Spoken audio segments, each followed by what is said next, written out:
Assalamualaikum warahmatullahi wabarakatuh. Alhamdulillahi rabbil alamin.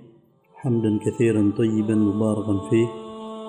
Wassalatu wassalamu ala nabiyyina Muhammad wa ala alihi wa sahbihi wa man tabi'ahum bi ihsanin ila yaumiddin. Amma ba'd.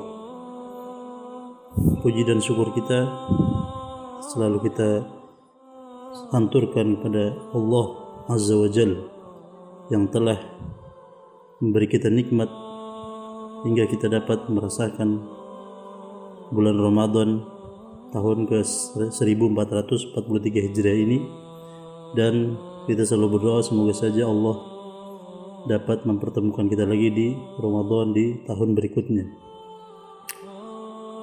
Salawat serta salam juga kita selalu curahkan pada Nabi Muhammad SAW, Nabi akhir zaman, Nabi yang telah membawa kita dari zaman kegelapan, zaman kejahiliahan menuju kepada zaman terang benderang penuh dengan cahaya ilmu. Pada kesempatan kali ini saya akan menyampaikan sebuah ceramah singkat, atau bisa dikatakan mungkin kalimat singkat mengenai orang-orang yang berkewajiban dalam membayar fidyah. Pembayaran fidyah diwajibkan atas beberapa orang. Yang pertama, dan sebelum itu saya juga ingin menyampaikan, jadi fidyah itu merupakan harta atau sebagian yang harus kita bayarkan dari harta kita kepada orang lain. Di sini dalam hal ini kepada orang fakir maupun orang fakir dan miskin. Orang fakir maupun orang miskin, yaitu dengan memberi makan kepada mereka setiap harinya, memberi makan dibayar dengan sesuai hari yang kita tinggalkan ketika kita berpuasa, sesuai dengan hari yang kita tinggalkan di dalam puasa Ramadan. Dan pembayaran fidyah itu diwajibkan atas beberapa orang. Yang pertama, laki-laki dan perempuan tua yang tidak mampu berpuasa, atau orang-orang yang tua, renta dan tidak mampu berpuasa.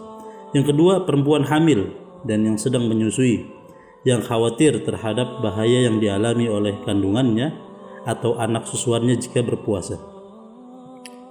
Dua golongan di atas berdasarkan hadis Ibnu Abbas radhiyallahu anhuma, riwayat Al-Imam Abu Daud, Ibnu Jarud dalam Al-Muntaqa dan selainnya dengan sanad yang sahih, bahwa Allah Subhanahu wa taala berfirman, "Wa 'alal ladzina yutiqunahu fidyatun ta'amu miskin." Dan orang-orang yang berat menjalankan puasa tersebut jika tidak berpuasa wajib membayar fidyah, yaitu memberi makan orang miskin. Surah Al-Baqarah ayat 184.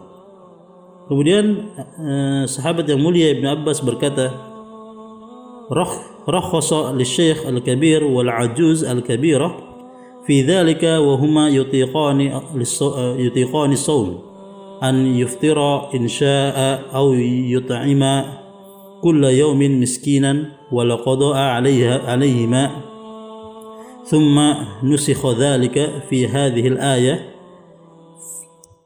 فمن شهد منكم الشهر فليصمه وثبت للشيخ الكبير والعجوز الكبيرة إذا كان لا يطيقان الصوم والحبل والمرضع إذا خافتا أفطرتا وأطعمتا كل يوم مسكينا. Jadi laki-laki dan perempuan tua diberikan keringanan dalam hal itu, yaitu untuk tidak berpuasa meskipun mampu berpuasa.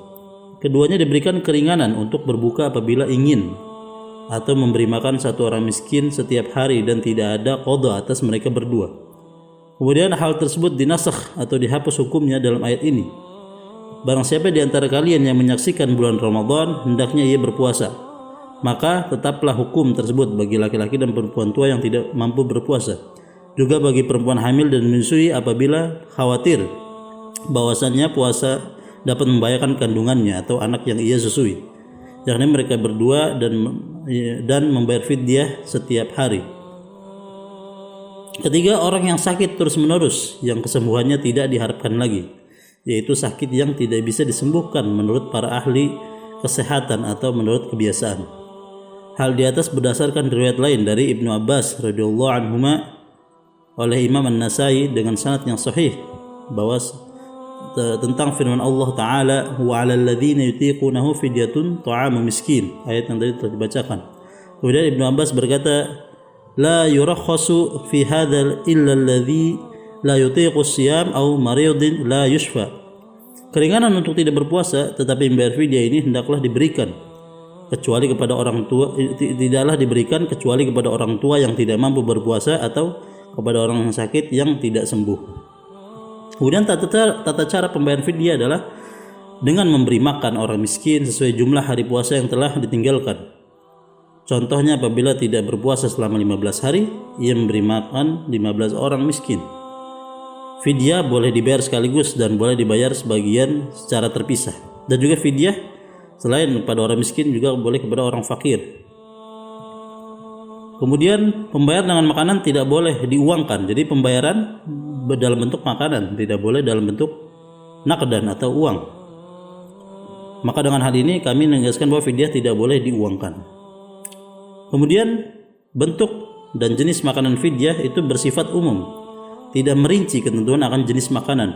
Jadi jika telah dianggap sebagai makanan menurut kebiasaan manusia di suatu tempat, sesuatu telah dapat digunakan untuk bayar fidyah. Contohnya kita di Indonesia misalnya, apa yang disebut makanan ya, misalnya porsinya nasi, kemudian lauk, pauk dan lain-lain. Nah itu termasuk satu porsi makanan. Maka itu sesuai dengan urf atau adat istiadat kita, itu bisa digunakan untuk membayar fidyah. Kemudian kadar makanan fidyah juga tidak dirinci dalam konteks ayat, sehingga ukuran makanannya pun tergantung urf dari tempat tersebut. Tadi yang saya contohkan di negara kita Indonesia ini. Kemudian fidyah yang paling afdol diantaranya tidak diragukan akan terpujinya pembayaran fidyah dengan makanan yang paling baik dan berharga berdasarkan firman Allah Azza wa Jalla, ya ayyuhalladzina amanu anfiqu min thayyibati ma kasabtum wa mimma akhrajna lakum minal ard wa la tayammamul khabitha minhu tunfiquna wa lastum biakhidhihi illa an tughmidu fihi wa'lamu annallaha ghaniyyun hamid. Wahai orang-orang yang beriman, nafkahkanlah di jalan Allah sebagian hasil usaha kalian yang baik-baik dan sebagian nafkah yang kami keluarkan dari bumi untuk kalian. Dan janganlah kalian memilih nafkah yang buruk lalu menafkahkannya, padahal kalian sendiri tidak mau mengambilnya, melainkan dengan memicingkan mata kepadanya. Dan ketahuilah bahwa Allah Maha Kaya lagi Maha Terpuji. Artinya bahwasannya kita bisa simpulkan di sini, ketika kita membayarkan fidyah, maka berikanlah makanan terbaik yang bisa kita hidangkan kepada fakir atau miskin tersebut dengan makanan yang terbaik, dengan makanan yang bergizi, dengan makanan yang halalan thayyibah, yang halal lagi baik, yang kita sediakan bagi mereka. Mungkin ini saja yang bisa saya sampaikan pada kesempatan kali ini. Kurang lebihnya mohon maaf, dan semoga saja kita bisa menjalani hari-hari di bulan Ramadan ini dengan baik dan selalu mendapatkan hidayah dari Allah Azza wa Jalla untuk menjadi manusia yang lebih baik ke depannya. Dan semoga kita bisa menerapkan ilmu atau apa yang saya sampaikan tadi di dalam membayar fidyah dan menjadi penerang bagi orang-orang yang masih mungkin sedikit bingung masalah fidyah ini. Bagaimana cara membayarnya atau siapa saja yang wajib, kemudian kadarnya seperti apa dan lain-lain. Semoga bermanfaat. Syukran. Wassalamualaikum warahmatullahi wabarakatuh.